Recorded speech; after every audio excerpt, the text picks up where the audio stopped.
The university took over the location here, the old Hiram Scott location, back in the early 70s. Shortly after that time period, we were landscaping and designing for this site, and one of the local Iris club members came to us and said, you know, would you like to have an iris display here at the center? And we said, yes, that'd be wonderful. And so the club established this plot back in about 1978. Right now there's about 550 varieties of iris just in this one location. They come from hybridizers all over the country. Irises grow really well in western Nebraska. Once you get them planted, they do quite well in this climate. The main thing we have to be concerned about is thinning the bunches as they grow and develop. And so also keeping them weed-free. Our club, we've got a membership of about 25 people, and they put in a lot of effort in this iris bed. We also have a program here locally with the local sheriff's office, and they have jail work crews, and we work with those people once or twice a year to come in and clean the beds.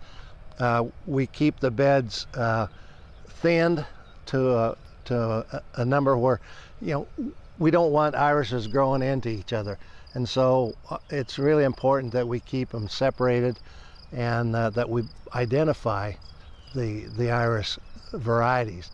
Most of the irises in this bed were bred or hybridized probably since about 1992 or 3. Because of we hosted some regional tours, and we asked iris hybridizers to send in stock, and they did that. And so most of them at this point are fairly recent varieties. One of the things that I think is really important to understand, the old iris, or what they call flags, were the standards are the part of the flower that stand up. The falls lay down, and it's kind of a 3-part flower. There's the standards, the falls, and the beard.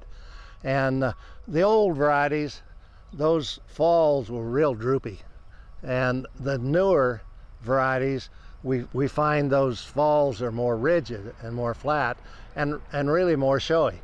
So as we change out varieties, and we'll let some of them get eliminated, and frankly some iris don't do well here, and if they don't do well, we don't mess with them. We bring in new iris and put them in, and so the complexion of this bed will change. And at this point in time, we're looking at maybe taking another little area and using that to expand. So it's a dynamic exhibit. We really invite people to come visit it whenever they're in western Nebraska.